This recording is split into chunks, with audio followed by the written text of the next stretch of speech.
guys! Welcome to my vlog! Tara! Samahan niyo kami manood dito sa magagandang view sa Glory Ocean Park.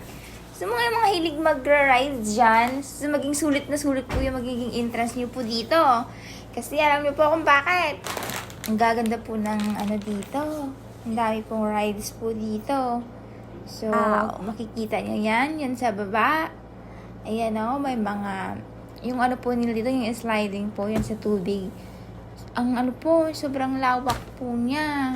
Unlike sa iba guys, na isa lang dito po, bali tatlo po yung slide sa tubig. Yung po siya. Ang ganda po niya. So, nakaka-excite sa lugar na ito. So, first time ko pong nakakapunta dito, kaya parang po ako.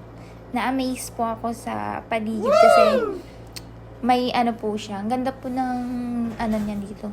Kasi dito po sa side niya, sa kabila ay yung dagat. Tapos dito sa kabilang side naman ay bundok. Ayan. Ang ganda po. So, marami po tayong salamat sa aming company. Sa pa-tour po nila sa amin. So, dahil po sa kanila, nakarating po ako dito sa Glory Ocean Park.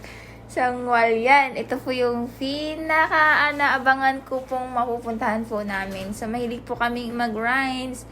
Pero, laging hindi po ito namin natutuloy yung lakad namin dito. So, ngayon, ito na nga. Tuloy na. Ayun, ang ganda pala So, dyan po sa, meron din po dito nandito po yung aquarium na nandun po yung may sirena. Sirena lang po na tao lang po naman siya. Pero ang ganda po niya. So, ang ganda Ay, nakaka-relax po dito. Ay, marapit na po kami dumating sa... Ay, nako, napapakanda tuloy ako ng wala sa oras. So, ayun na nga guys. So, ngayon, magpapaalam na po ako sa inyo dahil marapit po makarating.